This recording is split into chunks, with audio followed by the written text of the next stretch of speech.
My father stood up at the head table with a glass of champagne in his hand and told 200 people that my sister was the only author this family had ever produced.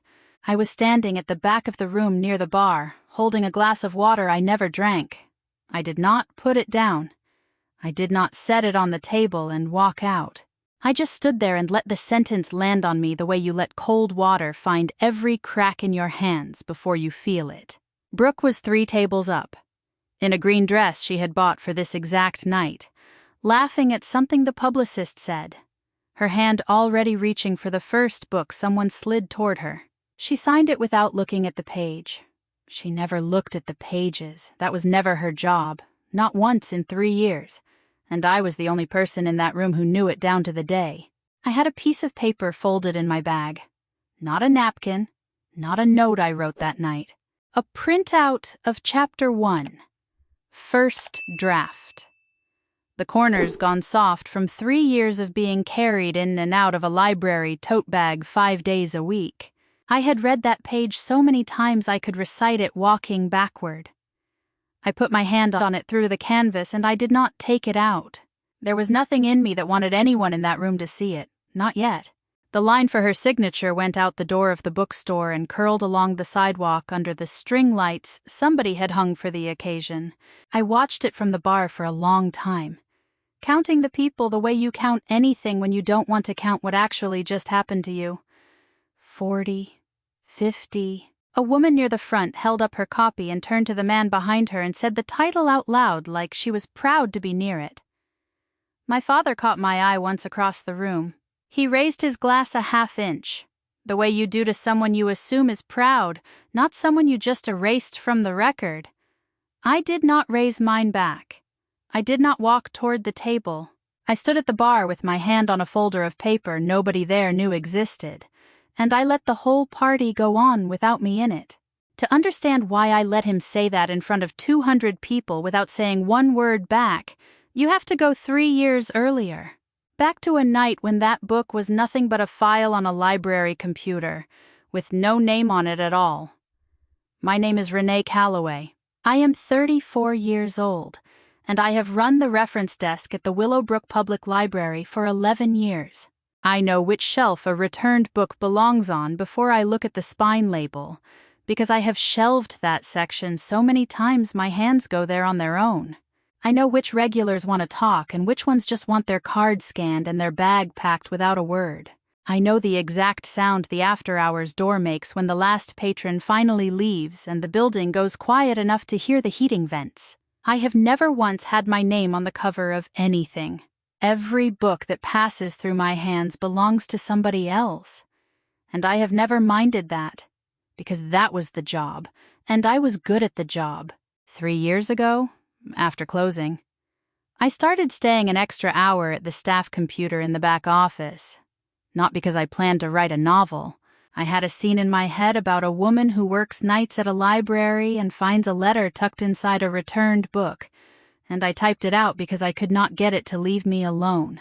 That scene became a chapter. The chapter became a file with no title, saved under a folder named Simply Draft, because I did not want to jinx it by calling it anything more than that.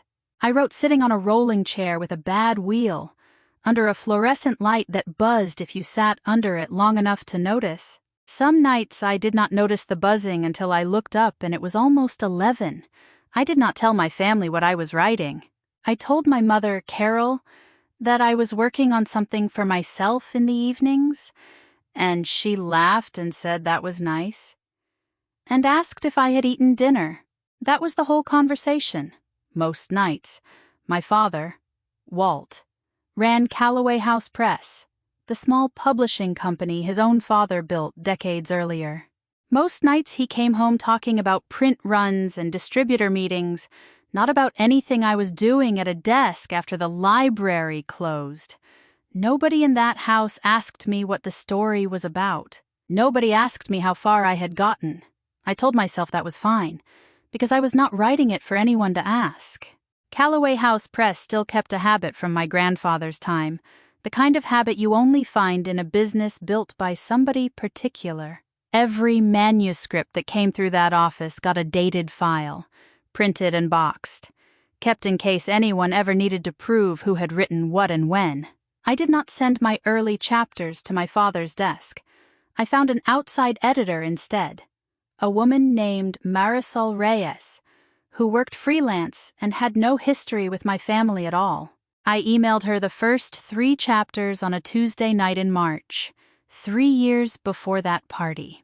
I sat in that same rolling chair with the cursor blinking over the send button for almost a full minute before I made myself click it. She wrote back 4 days later with 2 pages of notes, careful and specific, the kind of notes that told me somebody had actually read every line. At dinner some nights, my mother would ask how the writing was going, the same way she asked about the weather.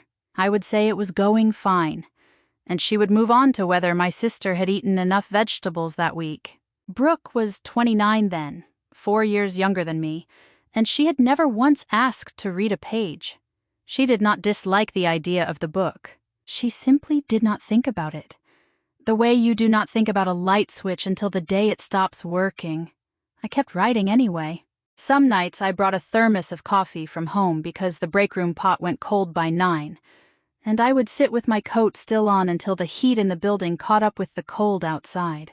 Marisol and I settled into a rhythm that spring, 3 chapters a month, her notes coming back always within the week. She signed everyone the same way at the bottom, ready for the next one whenever you are. I looked forward to those 4 words more than I let myself admit. One evening that same spring, I walked past my father's office while he was on the phone with a business partner.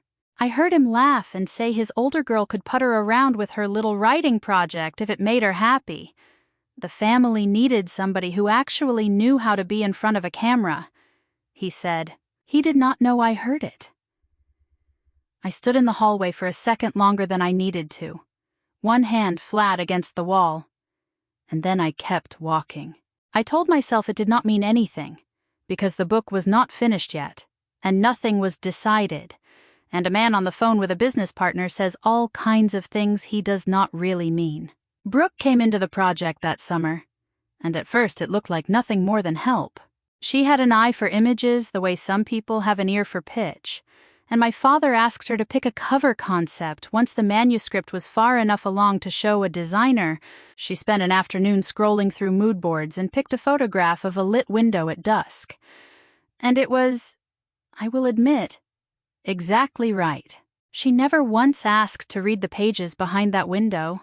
I sent her a copy of the first 100 pages that same week, and she thanked me for it in a text with 3 exclamation points, and never mentioned it again. I kept sending chapters to Marisol on my own schedule, one folder deeper in my inbox than anyone in my family knew to look. Her notes stayed sharp and specific, the kind that told me she had read every sentence twice. Some weeks I got 4 pages of comments back, line by line.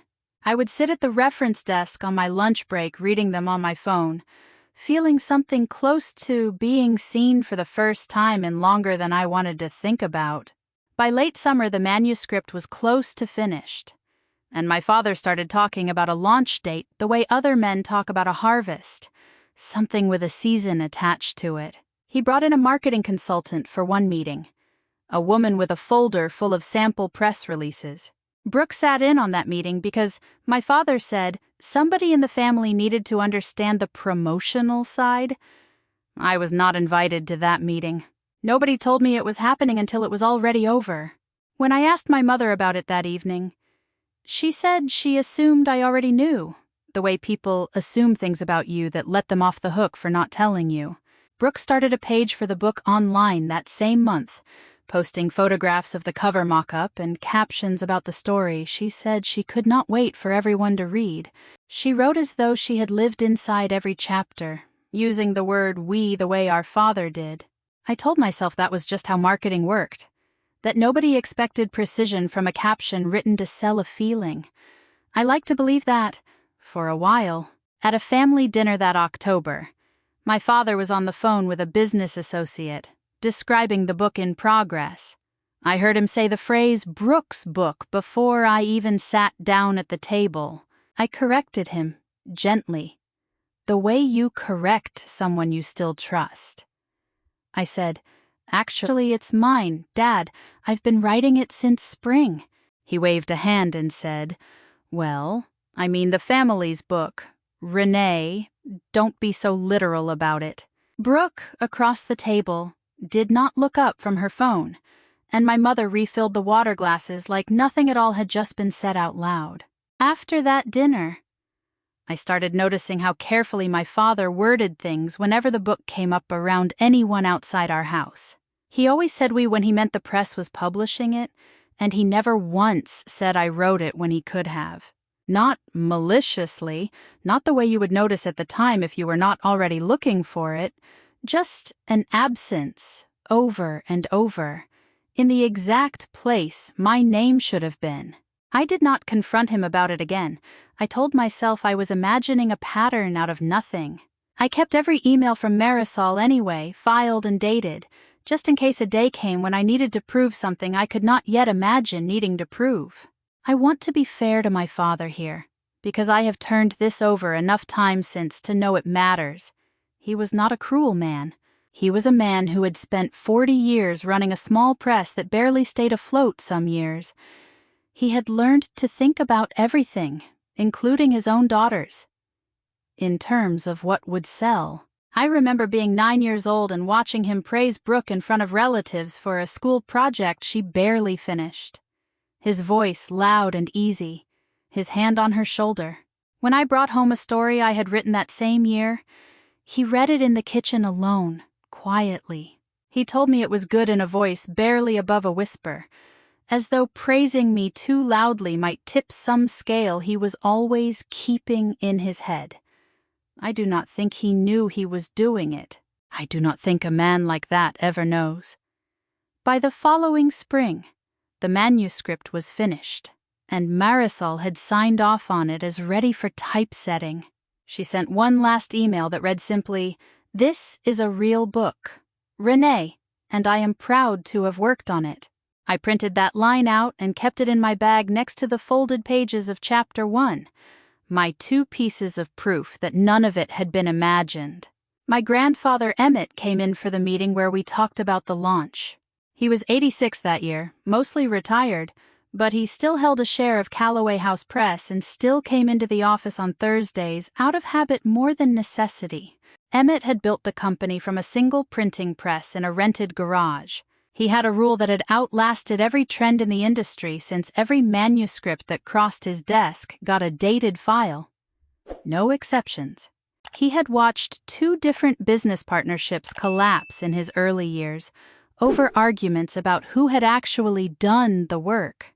He sat at the head of the conference table that day, quiet, listening more than talking. The way he always did in meetings he did not personally run anymore. My father laid out a plan for the launch, a spring release, a tour of 3 independent bookstores, and interviews with 2 regional papers that had already expressed interest. Then he said the part I did not expect.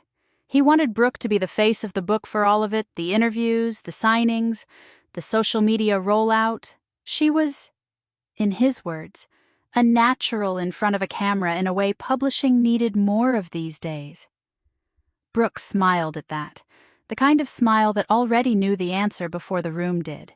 I told him that felt wrong, and I said it plainly, sitting right there at the conference table with the manuscript printed and bound in front of all of us.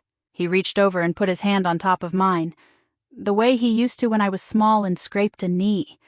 "You'll still be credited inside," he said.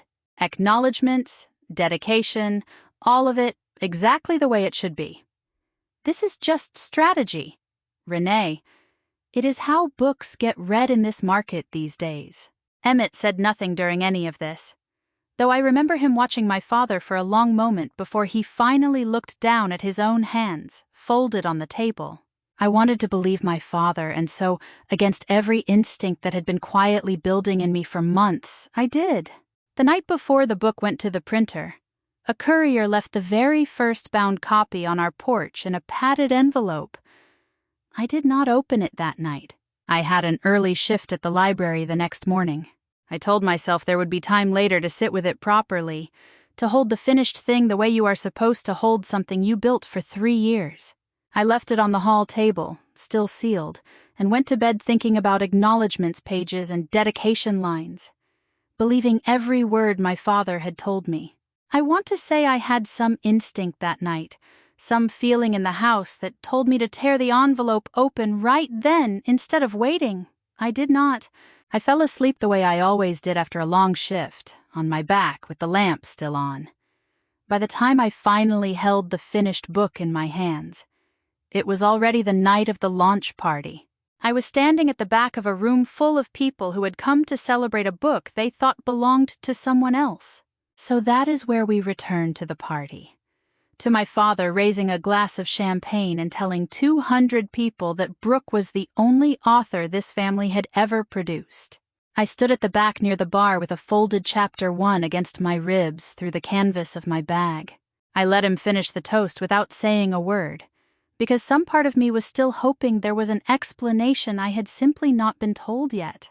After the toast, I picked up a finished copy from the display table near the entrance, the kind stacked in a small pyramid with a card that said, "Signed copies available." I turned to the copyright page out of habit, the way I always check a book's publication details before I read the story itself, a habit 11 years at a reference desk had put in me for good. There was Brooke's name, alone, under all rights reserved. There was a dedication line below it, 3 sentences long, thanking our parents and thanking, in the last line, herself, for the courage it took to finally tell this story. My name did not appear anywhere on that page, not in the dedication, not in the acknowledgments a few pages later, not in a single line of the front matter. 11 years of shelving other people's names, and the one time it should have been mine, there was nothing there at all. I flipped the book open at random, somewhere near the middle, just to see the words again in their finished form. My eye landed on a sentence I knew by heart, one I had rewritten 4 separate times before Marisol finally said it was right. The narrator was describing a locked drawer, and the sentence read, "She knew for certain the letter was still inside, though she could not have said why. For certain, not for sure, the way almost anyone else would write it, but for certain, the exact phrase I had used in every single draft since the very first one.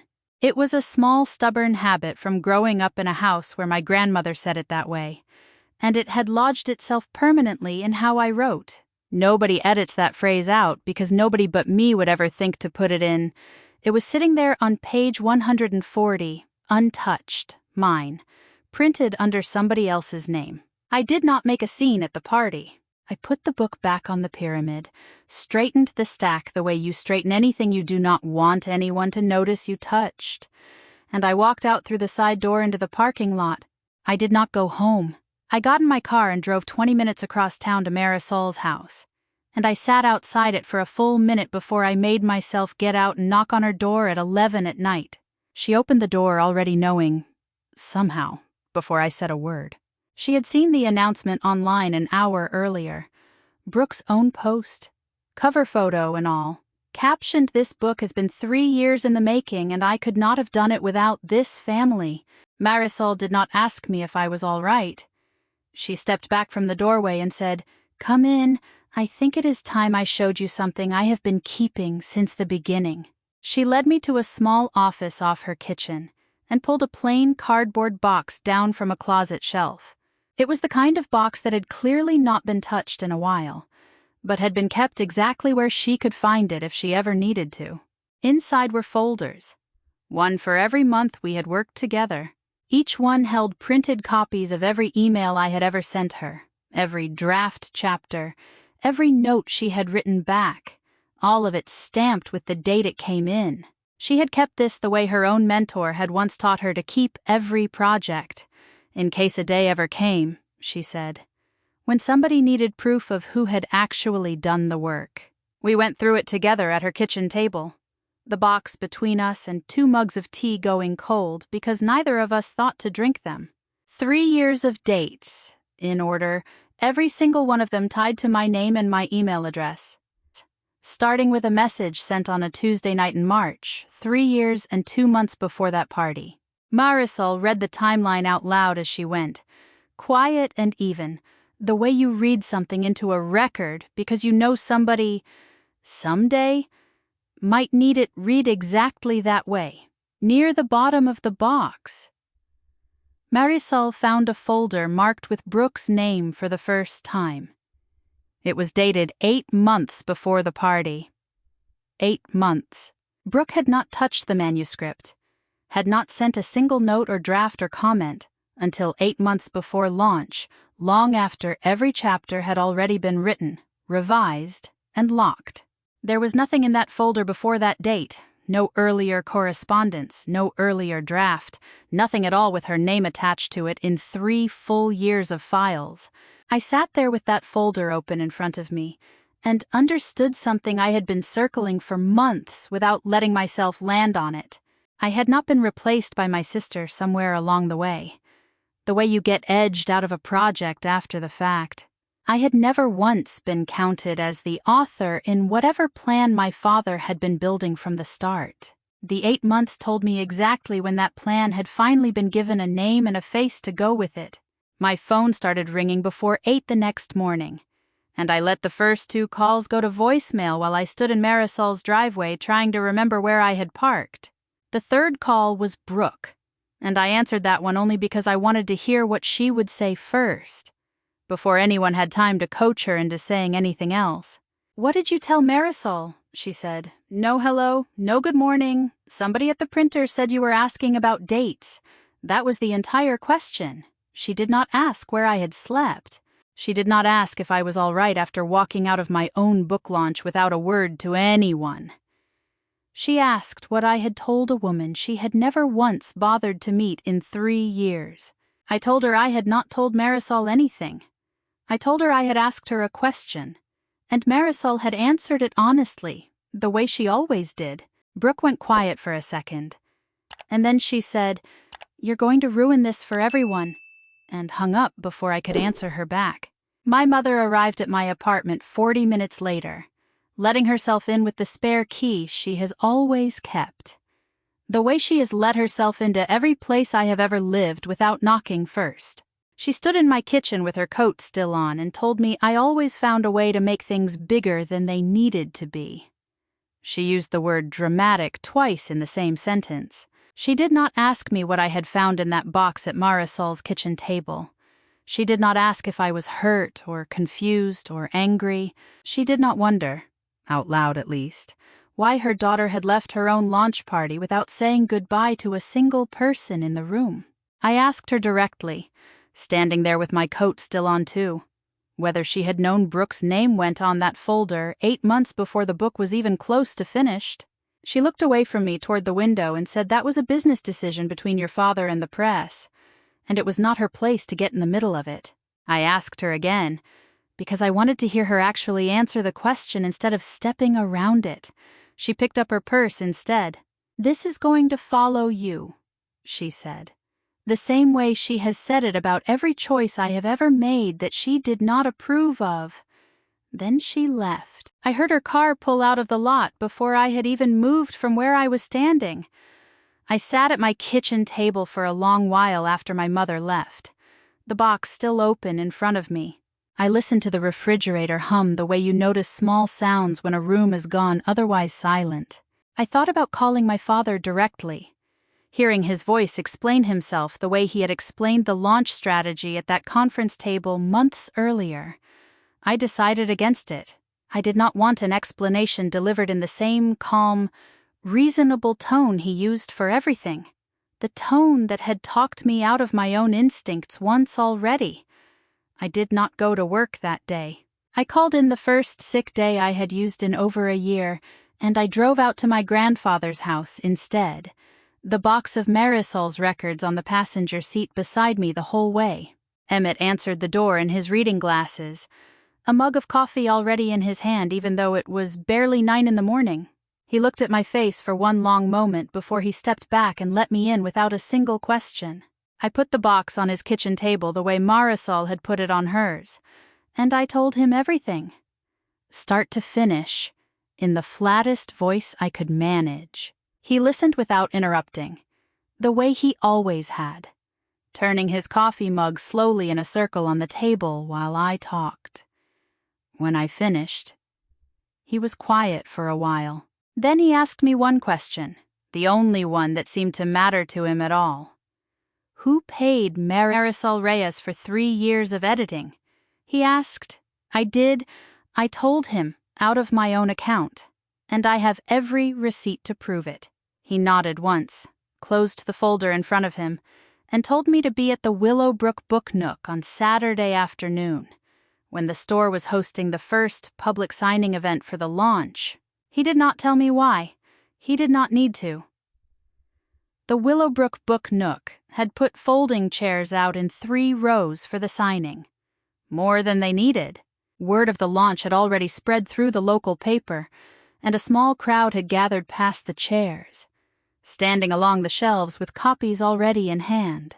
Brooke sat at a table near the front window with a stack of books beside her and a pen already uncapped. She wore the easy smile she had worn all week, the one that had not yet learned anything was wrong. My father stood near the register talking to the store owner, relaxed, one hand in his pocket. Neither of them had any idea Emmett had made a phone call the night before. He had invited a reporter from the regional paper, one who had already run a piece on the book, to come here, as he put it, the rest of the story. Emmett walked in a few minutes before the event started, still in the same reading glasses from that morning, and made his way to the front without sitting down. He stood beside the table, and when the store owner introduced Brooke and thanked the family for choosing the Book Nook for the launch, Emmett spoke before anyone could hand him a microphone. "Before we get started," he said. His voice carried easily across a room that had gone quiet just from the fact that he was standing at all. "I have one question I would like an honest answer to. In front of everybody here." He looked directly at my father, who sent the first chapter of this book to Marisol Reyes. "And on what date?" My father laughed. The kind of laugh people use when they are buying 2 extra seconds to think. That is an odd thing to ask at a book signing. "Dad," he said. Emmett did not laugh back. He asked the question again, the exact same words, and this time the room noticed the silence that followed it. Marisol, standing near the door where Emmett had asked her to wait, stepped forward and answered instead. "Renee Calloway sent me the first 3 chapters," she said, "on a Tuesday in March, 3 years and 2 months ago. I have every email. I have every draft. There is nothing in my files with Brooke's name on it before 8 months ago." The room shifted in pieces, the way a crowd does when it is still deciding whether to believe what it just heard. I walked up to the table where Brooke was still holding her pen, and I opened the copy in my hand to page 140. I read the sentence out loud. The one about the locked drawer.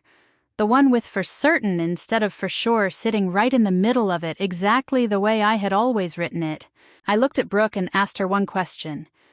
"Do you know what this chapter is about?" I asked, before it was ever printed. She did not answer right away. Brooke's composure slipped for the first time since I had known her to have any at all.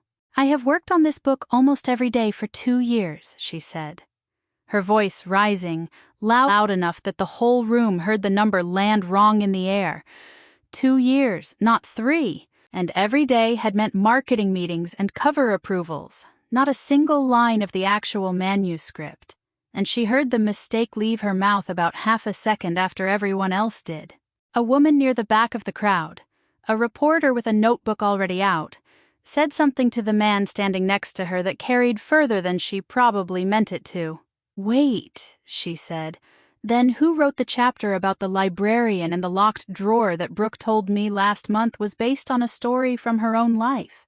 Another voice, this one closer to the register, said, "That's the librarian who works at Willowbrook, isn't it? I've seen her at the desk." My father tried once more to steer the room back toward the event as it had been planned. "This is a family matter," he said, "and we can discuss it privately. There is no need to turn a book signing into a spectacle." Emmett cut him off before he finished the sentence. "You made it a spectacle the day you put somebody else's name on 3 years of another daughter's work," he said, and he did not raise his voice to say it. He never once raised his voice the entire afternoon, and somehow that made every word land harder than shouting would have. Nobody in that room asked Brooke to keep signing books. The line that had curled out the door earlier in the week did not form again that afternoon. A few people quietly set their copies back down on the display table and walked out without buying anything at all, murmuring to each other on their way to the door. Marisol stood beside me the entire time, her arms crossed, saying nothing more.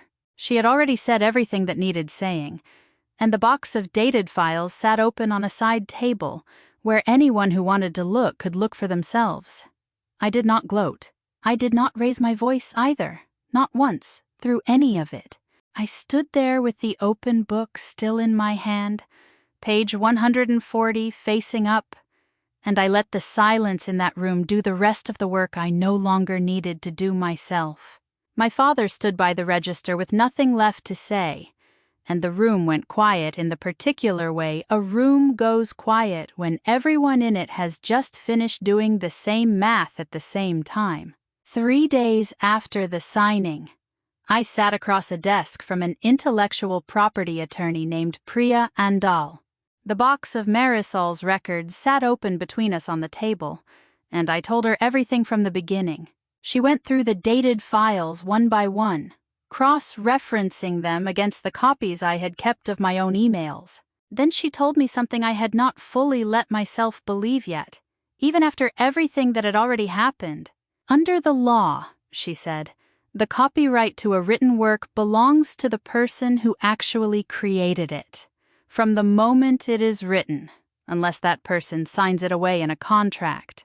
I had never signed anything. Nobody had ever asked me to. That same week, I filed for formal copyright registration with the United States Copyright Office. I used Marisol's dated files and my own saved drafts as evidence of authorship, each one time-stamped months and years before Brooke's name had ever touched the project. Priya explained that registering quickly gave me the strongest possible position if the dispute ever moved into a courtroom. It meant I could seek real damages instead of simply asking someone nicely to stop. Filling out the registration forms took most of one evening, sitting at my own kitchen table this time instead of Marisol's. I matched each chapter to its earliest saved file, typing the dates into boxes on a government website that had no idea what any of it had cost me to gather. I attached the folded page of Chapter 1 to nothing, kept it in my bag the whole time instead, because some proof was not the kind you handed over to an office in Washington. Some proof you just kept close, the way you keep anything that got you through the years before anyone believed you. Priya then sent a formal notice to Calloway House Press on my behalf. It demanded they immediately halt all further printing and distribution of the book under Brooke's name and remove it from every retailer and every online platform where it was being sold. The notice gave them 2 weeks to respond. My father did not respond within that window. Whether that was pride or denial, or simply not believing I would follow through, I never asked him, and he never offered an explanation for the silence. When the 2 weeks passed with no response, I authorized Priya to file suit against Calloway House Press for copyright infringement. We sought an injunction to stop all distribution immediately, and damages for every copy that had already been sold under a name that was not mine. I signed the papers at her office on a Thursday afternoon.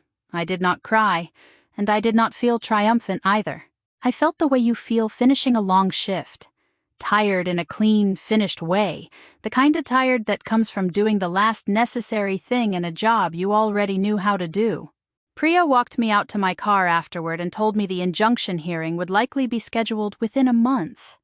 Word of the lawsuit moved through Willowbrook faster than the book itself ever had.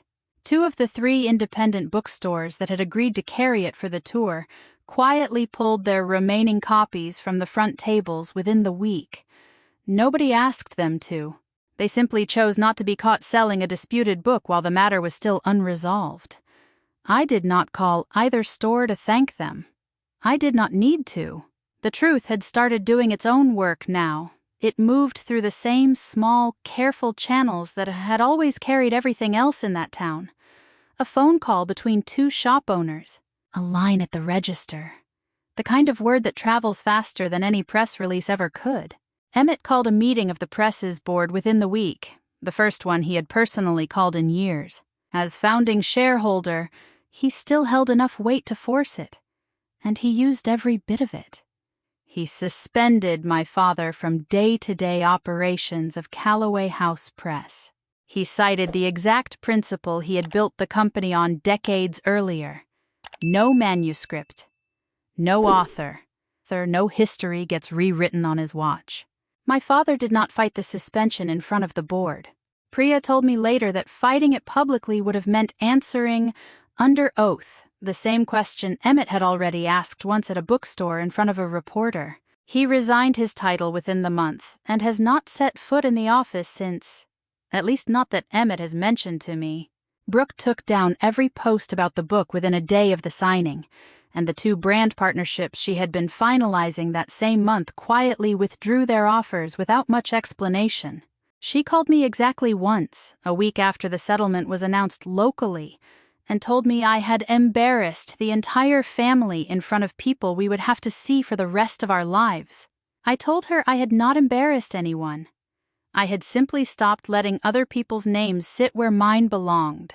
She did not have an answer for that, and the call ended a few seconds later, shorter than any conversation we had ever had.